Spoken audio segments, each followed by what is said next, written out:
Assalamualaikum warahmatullahi wabarakatuh. Perkenalkan, nama saya Aprila Dwi Rizlawati. Di sini izinkan saya untuk membacakan jawaban saya mengenai soal UAS MSc nomor 3. Bagaimana pandanganmu tentang wacana penerapan syariat Islam secara kafah di Indonesia dan ketidakharmonisan antara kelompok Islam baik yang moderat, puritan maupun liberal? Jelaskan pandangan tersebut secara disertai dengan data, sejarah, dan solusinya. Pandangan tentang penerapan syariat Islam secara kafah di Indonesia. 1. Keagamaan budaya dan agama. Indonesia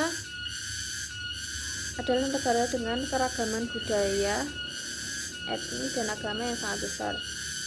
Meskipun mayoritas penduduknya adalah Muslim, terdapat juga penganut agama-agama lain yang signifikan seperti Kristen, Katolik, Hindu, Buddha, dan Konghucu. Keragaman ini membuat penerapan syariat Islam secara kafah menjadi tantangan karena harus mempertimbangkan hak dan keberagaman seluruh warga Indonesia.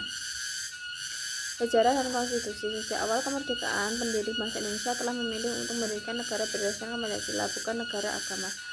UUD 1945 menjamin kebebasan beragama dan hak asasi manusia, yang berarti setiap warga bebas untuk mempraktikkan agamanya masing-masing tanpa paksaan dari negara. Pengalaman sejarah.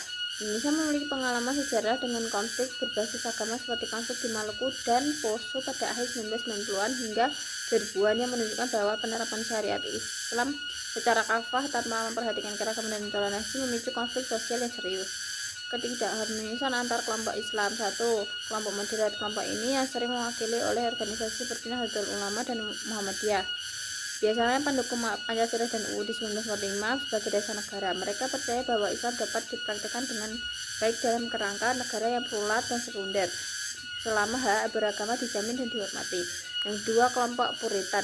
Kelompok ini menginginkan penerapan syariat Islam secara murni dan seringkali secara eksklusif. Mereka mungkin merasa bahwa penerapan hukum Islam adalah satu-satunya cara untuk mengatasi masalah moral dan sosial dalam masyarakat. Namun pandangan ini seringkali benturan dengan kenyataan pluralisme di Indonesia. Kelompok liberal. Kelompok ini menekankan kebebasan individu dan penafsiran kontekstual terhadap ajaran Islam.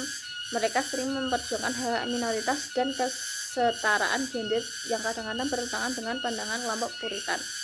Mengapa terjadi ketidakharmonisan? Terjadi karena 1. Metode penafsiran agama. Kelompok-kelompok ini memiliki cara perbedaan dalam penafsiran Al-Quran dan Hadis yang menyebabkan perbedaan pandangan tentang bagaimana Islam harus dipraktikkan dalam kehidupan sehari-hari dan dalam konteks negara. 2. Pengaruh politik.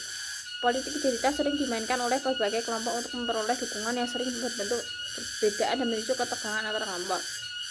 3. Kepentingan sosial ekonomi. Perbedaan dalam status sosial dan ekonomi juga berperan dalam mempengaruhi pandangan dan kepentingan berbagai kelompok. Solusi untuk mencapai keharmonisan. Dialog dan pendidikan. Meningkatkan dialog antar kelompok untuk memahami perspektif masing-masing dan mencapai titik temu pendidikan yang mengajarkan toleransi dan penghargaan terhadap keragaman juga sangat penting. 2. Penegakan hukum yang adil. Negara harus menegakkan hukum secara adil tanpa memihak kepada kelompok manapun. Yang ketiga, perbedaan ekonomis. Pemberdayaan ekonomis. Pengurangan kesenjangan ekonomi antara kelompok-kelompok sosial untuk mengurangi ketegangan dan menciptakan stabilitas sosial.